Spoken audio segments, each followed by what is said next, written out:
अस्सलाम वालेकुम नाज़रीन किराम। जिन्ना के डिजिटल चैनल के लिए एक नया प्रोग्राम लेकर हाज़िर खिदमत हैं। नाज़रीन किराम, आज सुप्रीम कोर्ट की तारीख का एक अहम दिन था। आज काजी फ़ाइज़ ईसा, जिन्होंने सुप्रीम कोर्ट के चीफ जस्टिस के तौर पर आज चार्ज संभाला है, और आज ही उन्होंने एक तहलका खेज़ इक़दाम किया, जो कि इससे कबल हम देखते हैं कि सुप्रीम कोर्ट की जो कार्रवाई है, सुप्रीम कोर्ट के जो अहम निकात हैं, वो लाइव उन्हें टीवी पर टेलीकास्ट नहीं किया जाता था। आज यानी कि यकम तारीख को, आज यकम रबीउल अव्वल को इस पूरी कार्रवाई को लाइव टेलीकास्ट किया गया, लाइव स्ट्रीम किया गया। इस पूरी कार्रवाई को कवर करने के लिए हमारे साथ मौजूद हैं सीनियर सहाफ़ी हैं जनाब अख्तर सिद्दीकी साहब, जो कि एक अरसे से सुप्रीम कोर्ट को कवर कर रहे हैं और अपने बेहतरीन तजज़िये दे रहे हैं। आज हमारे साथ मौजूद हैं। अस्सलाम वालेकुम जनाब। वालेकुम अस्सलाम वरहमतुल्लाह। जी जनाब, फरमाइएगा। आज हम देखते हैं कि बहुत अहम दिन है, क्योंकि सुप्रीम कोर्ट की कार्रवाई को आज पूरा दिन जी, पाकिस्तान मैं की उस अवाम पे देखा। बात करूँगा कि सुप्रीम कोर्ट में आज सारा दिन क्या होता रहा और चीफ जस्टिस साहब ने क्या रिमार्क्स दिए और जजेस का क्या रुख रहा। आया सुप्रीम कोर्ट प्रोसीजर और जो मामलात हैं उसके हवाले से क्या फ़ैसला आएगा। मगर आज तारीख़ी लिहाज से ये दिन बड़ा ही इम्पोर्टेंट है, क्योंकि आज सुप्रीम कोर्ट की तारीख़ में पहली मर्तबा, जी हाँ, पहली मर्तबा लाइव स्ट्रीमिंग के ज़रिए आप केस की समाअत मुसलसल देखते रहे हैं और अभी भी वो समाअत आखिरी टाइम जब भी अभी अभी तक जो है वो समाअत जारी है। आज सुबह बड़े दिलचस्प कुछ काम हुए हैं और वो आज मैं आपकी वसातत से मैं बताना चाह रहा हूँ। एक तो सुबह-सुबह ऐसा हुआ कि चीफ जस्टिस पाकिस्तान जब सुप्रीम कोर्ट पहुँचे, तो पुलिस के चाको-चौबंद दस्ते ने उन्हें सैल्यूट किया, मगर उन्होंने उस वक्त उनसे जो है गार्ड ऑफ ऑनर लेने से इनकार कर दिया और उन्होंने गार्ड ऑफ ऑनर लेने की बजाय ऐसी खूबसूरत बातें की हैं और मुझे जहाँ से बड़ी उम्मीद लगी है कि मेरे लोगों को अब इंसाफ ज़रूर मिलेगा। उन्होंने अपने अमले को समझाया है कि देखो, सुप्रीम कोर्ट में आने वाले तमाम जो मुतासरीन हैं वो हमारे मेहमान हैं। आप उनकी ना सिर्फ कदर करेंगे बल्कि उनकी रहनुमाई भी करेंगे, उनकी हेल्प भी करेंगे, क्योंकि वो खुशी से सुप्रीम कोर्ट नहीं आते। ज़ाहिर बात है उनके मसाइल हैं, उनके हल के लिए आते हैं। उसके बाद दूसरा बड़ा धमाका जो चीफ साहब ने किया वो था कि उन्होंने कहा जी मैंने BMW गाड़ी नहीं लेनी, जबरदस्त। बल्कि 1300 सीसी कार मेरे लिए काफ़ी है।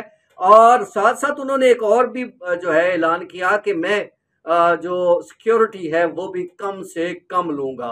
और उसके बाद एक और मामला हुआ और वो आपको पता है फुल कोर्ट आज समाअत करने जा रही थी, मगर 2019 के बाद एक बार फिर जो एक नया काम हुआ वो ये था कि फुल कोर्ट मीटिंग जो है वो चीफ साहब ने बुला ली। चूँकि समाअत होनी थी 9:30 बजे, मगर उस वक्त हमें पता चला कमरे अदालत में ही कि फुल कोर्ट मीटिंग जो है वो चीफ साहब ने तलब कर ली है और उनका 4 नुकाती एजेंडा था। नंबर 1 के जो जितने केसेस पेंडिंग में हैं उनको कैसे निपटाया जाए, किस तरह की कैटेगरीज को पहले अडॉप्ट किया जाए और उनको ख़त्म किया जाए, जजेस कारकर्दगी कैसे दिखाएंगे, मामलात किससे कैसे और क्यों कर हम जो है इन सारे मामलात को हल कर जी जी सकेंगे। जी और ये फुल कोर्ट मीटिंग जो है जी। वो चलती रही और फिर 11 बजे वक्फे के दौरान हमें पता चला कि अब जो है वो फुल कोर्ट रेफरेंस यानी फुल कोर्ट समाअत के लिए जो है चीफ साहब जजेस के साथ कमरे अदालत में 11:30 बजे आएंगे। 11:30 बजे जब वो अदालत में पहुंचे तो उन्होंने बड़ा ही खूबसूरत लबो लहजा इख्तियार किया। उनकी बॉडी लैंग्वेज से पता चल रहा था कि मैं ये समझता हूँ कि मजबूत तरीन चीफ जस्टिस हैं, मगर जो केस की समाअत करने जा रहे हैं वो उनके हाथ काटने के मुतरादिफ है, वो उनके इख्तियारात पे कदगन लगाने के मुतरादिफ है। मगर उन्होंने साथ ही माजरत की कि कहा कि मैंने 9:30 बजे आना था, आपके पास बैठना था, जी मैंने समाअत करनी थी, लेकिन मसला ये हुआ कि फुल कोर्ट मीटिंग करनी थी। हमने ये तय करना था कि गरीब लोगों को, जो मसाइल में घिरे हुए लोग हैं, जिनके मुकदमात सुप्रीम कोर्ट में चल रहे हैं, उनको हम किस कदर कैसे जल्द से जल्द रिलीफ दे सकते हैं। जी अख्तर सिद्दीकी साहब, बहुत अहम बात आपने की। पहली बात तो आपने ये की कि किसी किस्म का प्रोटोकॉल और किसी किस्म का गार्ड ऑफ ऑनर लेने से नए जो चीफ जस्टिस हैं उन्होंने इनकार किया। हम समझते हैं कि ये पाकिस्तान की तारीख में खुश आइंद बात है। अगर ये वीवीआईपीज, ये प्रोटोकॉल्स और ये ऐशो इशरत जो है इसे तर्क करते हैं, ये एक अहम इकदाम है। लेकिन हम दूसरी तरफ देखते हैं कि जो सुप्रीम कोर्ट के जजेस हैं, ऑनरेबल जजेस हैं, उनकी लाइफ को थ्रेट्स भी हैं। यानी लास्ट नाइट भी अख्तर सिद्दीकी साहब देख रहा कि ट्रेल 5 से जी बड़ी जी, तादाद वो में बड़ा कसला असला मिला मिला है, और बिल्कुल। उसमें एक लेटर लिखा हुआ था जी जी जिसमें खास तौर पर जी जजेस को थ्रेट किया गया था। इस हवाले से क्या कहेंगे? जी जी, वो थ्रेट अपनी जगह, लेकिन जब भी कोई चीफ जस्टिस हो, कोई जज हो, वो अपनी ख्वाहिश का इजहार तो कर सकते हैं, मगर सिक्योरिटी इदारे उन्हें स्पेयर तो नहीं कर सकते, उनकी सिक्योरिटी से नजरें नहीं चुरा सकते। चीफ जस्टिस भले उन्होंने ये कह दिया है कि वो प्रोटोकॉल नहीं लेंगे, सिक्योरिटी ये नहीं लेंगे, वो नहीं करेंगे, मगर जहरी सी बात है, वो इतना बड़ा ओहदा है, काजी उल कज़ा का ओहदा है, चीफ जस्टिस पाकिस्तान का ओहदा है, तो ऐसे में सिक्योरिटी इदारे उन्हें स्पेयर नहीं कर सकते। और ख़ास तौर पर जो कल होने वाला वाक़या है, उसके बाद तो सवाल ही पैदा नहीं होता कि उनको कम सिक्योरिटी में रखा जाए। और मैं आज देख भी रहा था कि जिस तरीके से आज मैं सुप्रीम कोर्ट में मैंने सिक्योरिटी के आज मैंने डिफरेंट अंदाज देखे हैं, और मैं ये देख रहा था कि बड़े ही नपे तुले अंदाज में जो है सिक्योरिटी इदारे अपना फ़राइज़ जो है वो सरअंजाम दे रहे थे, जी, और चीफ जस्टिस पाकिस्तान की सिक्योरिटी के लिए बिल्कुल फ़ाल और मुतहर्रिक थे। मगर जी, आज जो से केस चल रहा है, और उसकी तरफ मैं थोड़ा-सा जाना चाहूँगा, क्योंकि हमारे पास वक़्त बहुत कम है, और मैं ये चाह रहा हूँ कि मैं आज आपको बता सकूँ कि असल में पीडीएम हुकूमत ने एक तरमीम की थी, जिसके तहत चीफ जस्टिस के इख्तियार को जो बेंच बनाने और केसेस लगाने वाला था, उसमें कदगन लगाई गई थी। उनके साथ 2 और सीनियर जजेस को भी जो है उसके साथ शामिल करके ये कहा था कि ये जितने भी बेंच बनेंगे अब इनकी मुशावरत से बनेंगे। हालाँकि ये जो सुप्रीम कोर्ट रूल्स 1980 है, उनके मुताबिक ये इख्तियार सिर्फ़ जस्टिस पाकिस्तान को था कि वो ही बेंचेस की तश्कील करते थे। जी, दूसरा बड़ा मसला जो है वो आज खुद नोटिस या 184(3) के तहत जो भी अदालत जो है आईनी जुरिस्डिक्शन में जाके कोई फैसला देती है, उसके खिलाफ अपील का हक नहीं था।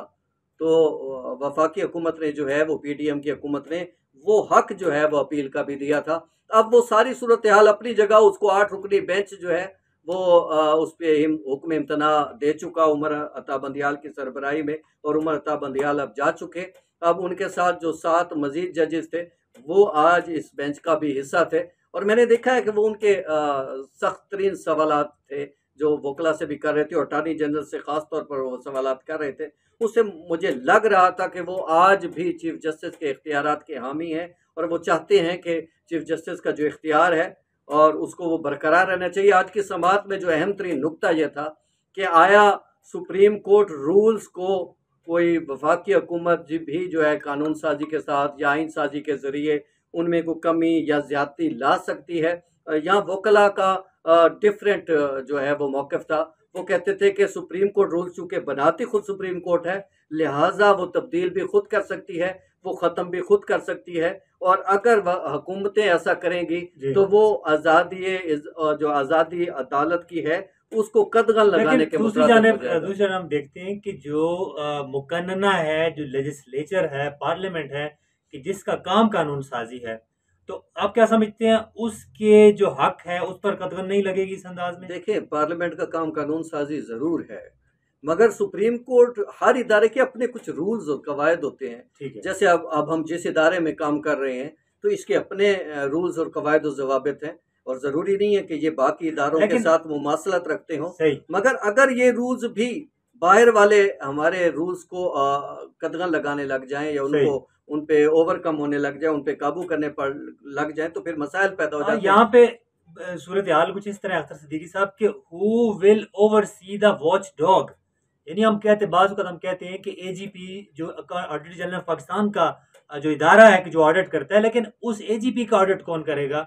तो यहाँ पे भी मेरे ख्याल में जो फ़र्द वाहिद है, फ़र्द वाहिद को शायद प्रैक्टिस एंड प्रोसीजर बिल के अंदर इतने इख्तियारात नहीं दिए गए थे, नहीं दिए जा रहे, और उसके जो ऊपर जो एक चेक है वो आपका राय क्या है इस देखें, हवाले से? प्रेम्बल आप आइन का प्रेम्बल पढ़ें, दिबाचा पढ़ें, उसमें अदलिया को आज़ाद डिक्लेयर किया गया है, ठीक है। और अदलिया जो है बाकी सतूनों पे नज़र रखने के लिए है। अगर आज सुप्रीम कोर्ट अपने हाथ काट देती है ठीक है। चीफ जस्टिस में, चलो फर्ज करें, दो सवाल पैदा होते हैं।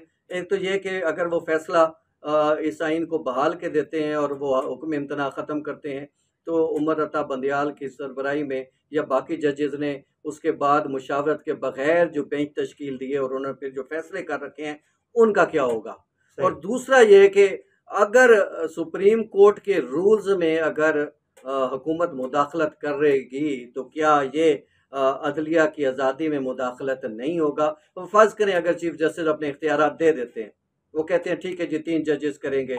अगर 2 जजेस किसी बहुत बड़ा वाक़या हो जाए और मामलात इस सतह पे पहुँच जाएँ कि जहाँ बहुत ज़रूरत पड़ जाए सो मोटो लेने की या कोई कार्रवाई करने की, और चीफ जस्टिस उनसे मुशावरत के लिए कोशिश करें और उसमें टाइम लग जाए और मुल्क और कौम को नुकसान हो जाए, तो फिर ऐसे इख्तियारात का क्या फ़ायदा हो जाएगा। और दूसरा ये कि बेंचेस की तश्कील में एक शख्स का इसलिए कहा गया था कि ताकि बेंच जल्दी बन सकें, स्मूथ हो सकें, और अगर 3 बनेंगे तो ज़ाहिर बात है उनमें कंट्राडिक्शन भी आएगी, किसी की कोई राय होगी, किसी की कोई राय होगी, तो वो बेंचेस की तश्कील लंबी हो जाएगी, उनमें मसाइल बन जाएंगे। कोई अपनी पसंद का उधर जज बिठाना चाहेगा तो कोई उधर बिठाना चाहेगा। कल जो 5 रुकनी लार्जर बेंच बनता है, फर्ज करें 2 कहेंगे नहीं नहीं आप वाले जज ने ये वाले बिठाने हैं, चीफ साहब कहें नहीं वो वाले बिठाने हैं। तो ये सारी ये जो अंदर कंट्रोवर्सी बनेगी, जो अंदर ठीक है। मसाइल पैदा होंगे, उसको कैसे इससे हल बचने करेगा। के लिए जो सेंट्रल कंट्रोल है वो एक किसी उसके पास जी, आना इसलिए चाहिए। होता है। और आइन आइन ने दी इसलिए गुंजाइश है। आइन खुद ये चाहता है कि अदलिया आज़ाद होके रहे और वो किसी लेजिस्लेटर और किसी मुकर्रना के हाथ में ना आए, बल्कि अगर उसे मुकर्रना के खिलाफ भी कभी जाना पड़े, और आपको पता है सुप्रीम कोर्ट बेशतर केसेस देख चुकी है, जी हाँ। बेनज़ीर केस हो, नवाज शरीफ के हवाले से हो, पनामा केस देख लें, बाकी और केसेस आ रहे हैं। और अभी जो है वो नैब तरमीमी जो केस है वो भी सुप्रीम कोर्ट ने उड़ाया है। और अगर ये फैसला चीफ जस्टिस जो है वो काजी फाइज साहब कर देते हैं, और मुझे लग यही रहा है कि 9 और 6 की रेशो से ये फैसला आएगा। 9 इस कानून के हक में होंगे, 6 इसके मुखालिफ जा सकते हैं। मेरा ये अपना व्यू है, मैं उसमें कोई यानी कोई कबल अज़ पाबंदी वक़्त नहीं आपकी है, राय कोई है। मेरा अंदाज़ा है। जी हाँ। जो रिमार्क्स चल रहे हैं उसको देखते हुए मैं ये समझ सकता हूँ कि ऐसा हो सकता है। और ये भी हो सकता है कि चीफ साहब एक मेजॉरिटी को अपने साथ मिला लें, और मुमकिन है अंदर जो मीटिंग हुई है जी। उसमें भी ये बात तय हो गई हो। बहरहाल एक बात ज़रूर तय हुई है कि केसेस को अब जो है वो लाइव स्ट्रीमिंग में लाना है, जी, और मैं चीफ साहब ने उसी की ना इस बात बारे में आज बात भी की जी, है। मैं उसी की बात करना चाह रहा था। नाज़रीन इकराम, इस देखते हैं कि इससे कबल इस्लामाबाद हाई कोर्ट के अतर मनल्ला साहब जब चीफ जस्टिस हुआ करते थे, तो उस वक़्त भी उन्होंने इस्लामाबाद हाई कोर्ट की कार्रवाई को लाइव नशर करने की बात की थी। लेकिन उस वक़्त सोशल मीडिया की जानिब से कुछ आप समझ लें कि कुछ तहफ़्फ़ुज़ात थे हमारे के अंदर के ये जो वीडियोज़ हैं इनका नेगेटिव व्यूज़ भी हो सकता है। असल में ये सारी वैसे बातें चलती रहती हैं, हर चीज़ का अच्छा और बुरा इस्तेमाल लाज़िम होता है। इंडिया में भी मैं आपको बताऊँ कि 2018 में इंडिया में भी जो है वो लाइव जो है ये स्ट्रीमिंग के पूरी ज़रिए वर्ल्ड की लाइव स्ट्रीमिंग केस जाती करने है। की जी हाँ, कोशिश बिल्कुल। की गई, जी, जी। और मगर उसमें जजेस राज़ी नहीं थे। ठीक है। उसके बावजूद चूँकि फिर कोरोना आ गया, सही। कोरोना की वजह से उन्हें ये अडॉप्ट करना पड़ा और ये उन्होंने किया है। और और सुप्रीम तस्लीक कोर्ट साहब। में देख रहा हूँ, जी। सुप्रीम कोर्ट में बहुत सारे मामलात में बहुत सारी चीज़ें आज भी इकट्ठी चल रही हैं। ठीक है, ठीक और है। आज सुप्रीम कोर्ट यहाँ बैठ के लाहौर में खड़े वकील को भी सुन रही है, ठीक है, कराची में खड़े वकील ठीक को है। भी सुन रही है। यानी विटनेस भी दे रहे हैं और प्लीड भी कर रहे हैं, अपने केसेस को ऑनलाइन प्लीड कर रहे हैं। जी, जी। तो देखें कि ये पार्लियामेंट की कार्रवाई अगर लाइव जा सकती है, तो चूँकि स्टेट के जुडिशरी भी स्टेट का एक ख़ास पिलर है, अहम पिलर है, तो इसकी कार्रवाई अगर लाइव जाती है तो इसमें मज़ायका नहीं है। नाज़रीन किराम, आइंदा भी नए और सनसनीखेज़ प्रोग्राम्स के लिए जना के डिजिटल चैनल को लाइक कीजिए, देखते रहिए हमारे प्रोग्राम। अब तक के लिए इतना ही। अल्लाह निगहबान।